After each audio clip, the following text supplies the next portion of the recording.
a teaching approach that puts students at the center. Some children can go out of their way sometimes to distract you, but you listen to them. Don't make the class all about you. Okay, I do most of the examples because I understand more. I don't want us to go outside and then go and get a wrong example. Quite all right, you can go outside. Give me your wrong example. I'll correct you. That is not the correct example of what we're discussing. So you don't just shut them out and make the whole learning to be passive. It has limited understanding. You discover that at the end of the day, what is going through that child's head has not been voiced out. And that child will just put it in. I think that's it. And at the end of the day, say it. You wrote this rubbish for me. But that was what he was thinking when you were teaching him. Like, yes, Miss Joy, this was your example. Meaning of school-home partnership. School-home partnership is the cooperation between teachers and parents to support a child's learning and development. It involves regular communication, shared responsibility for the child, and mutual respect between teachers and parents. Now, as teachers, I said earlier that we spend most of our time in school with the pupils. That's we teach them, guide them.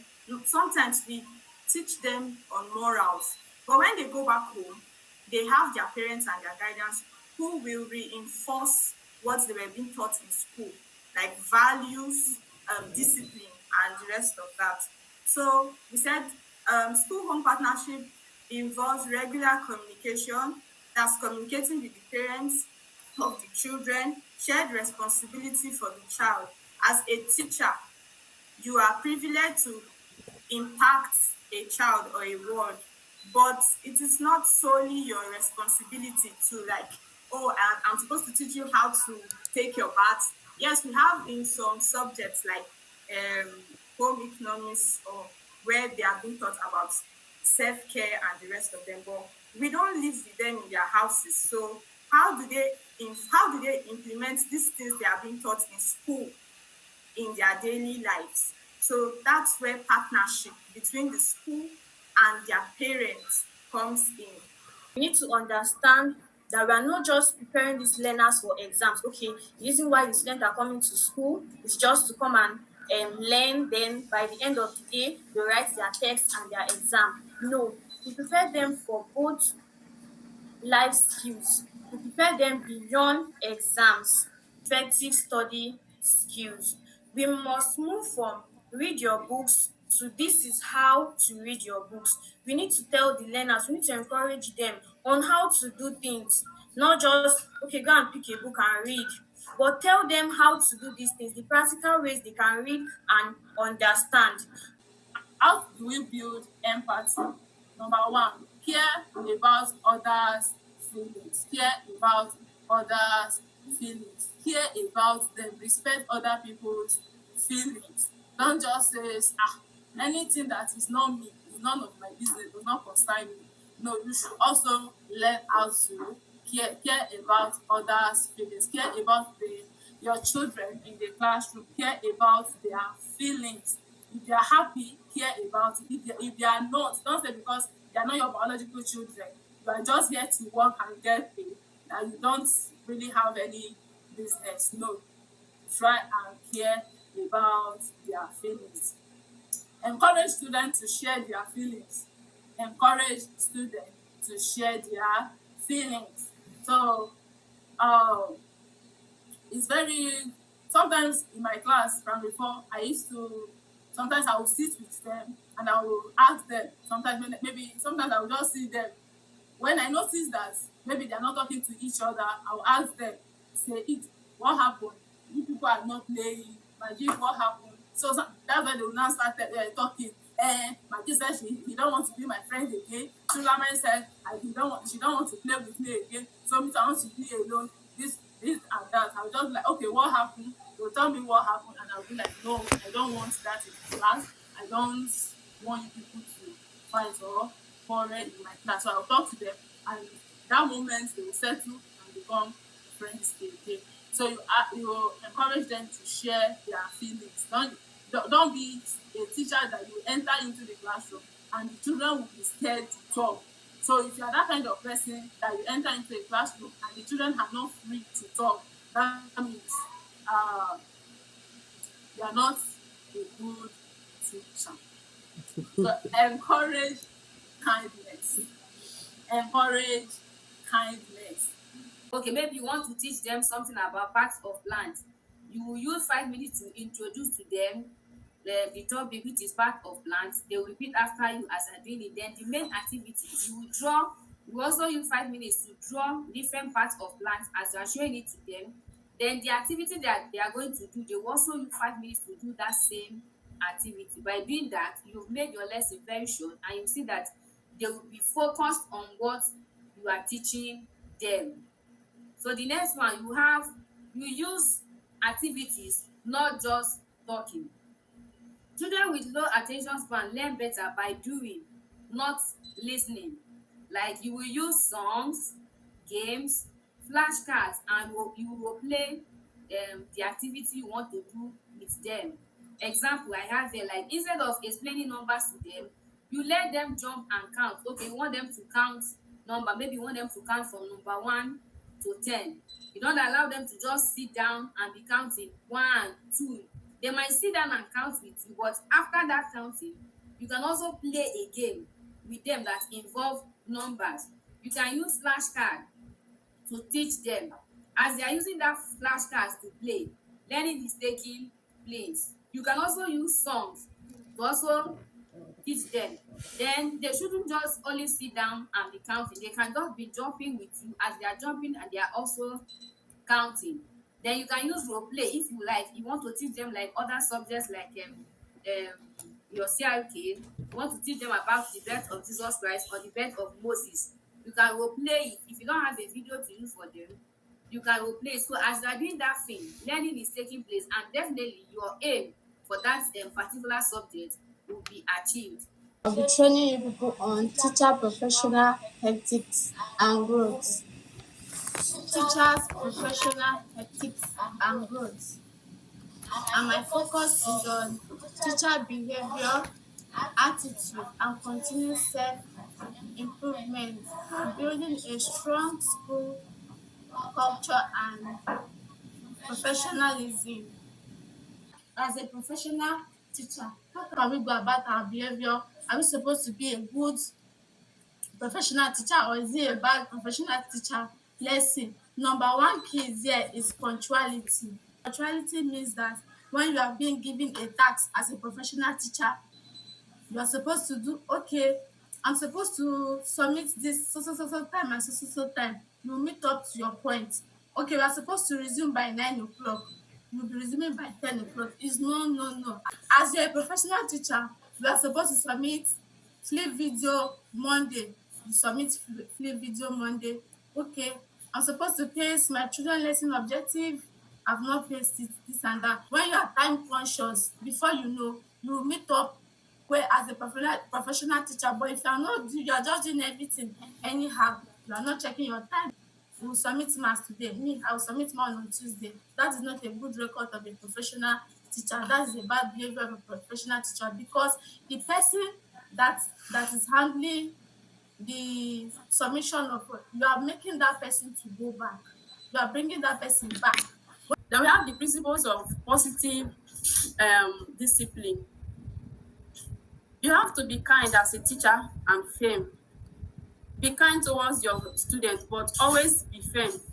That others, you must carry it out. Let them know that yes, my teacher is firm, but once she said this, that is this.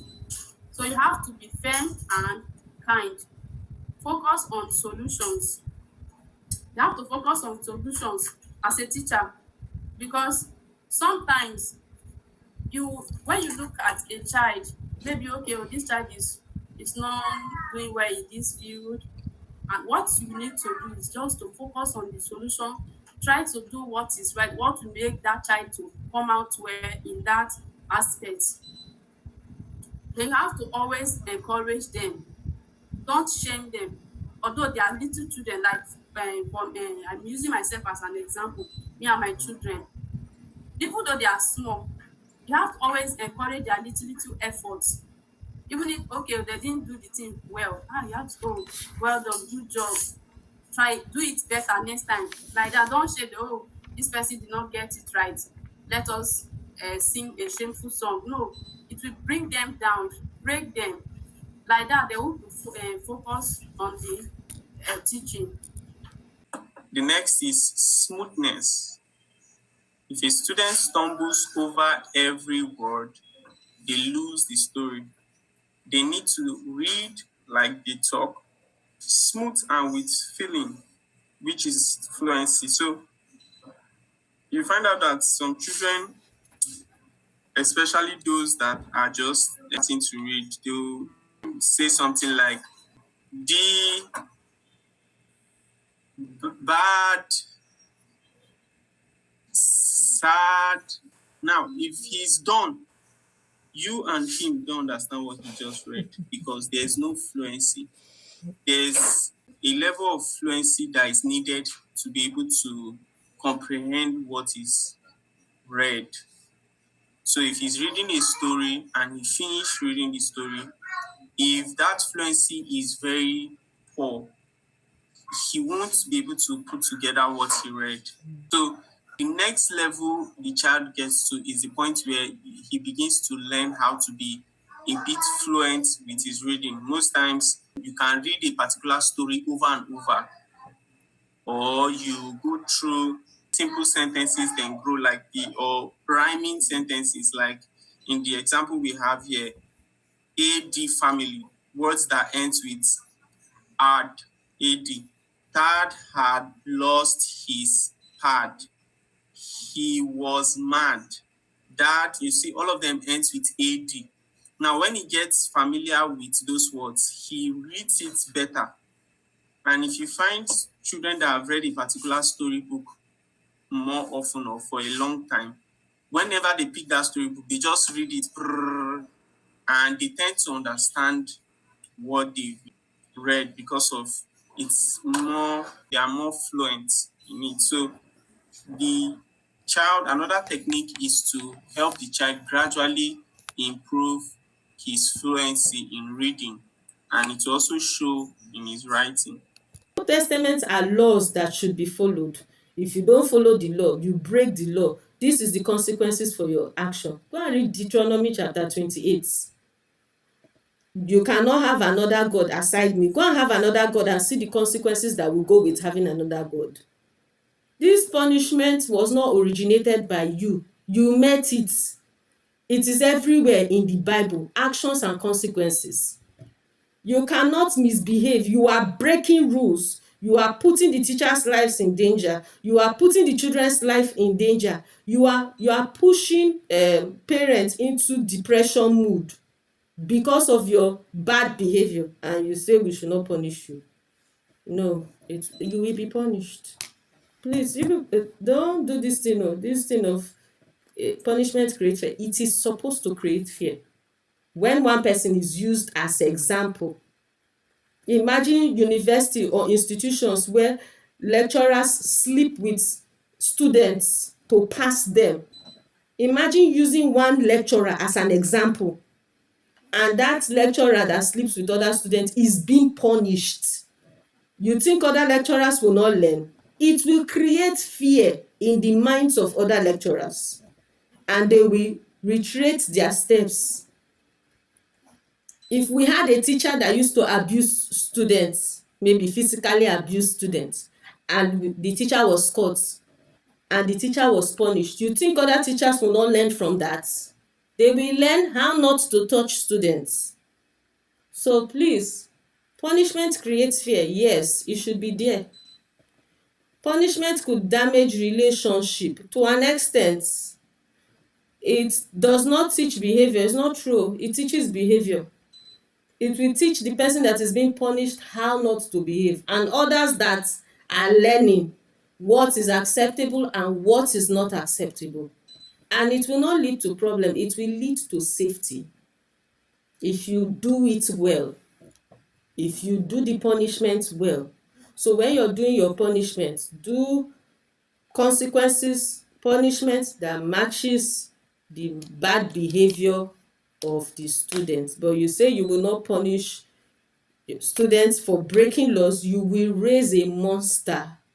You will raise a monster. You will raise the next Adolf Hitler. You will raise a monster.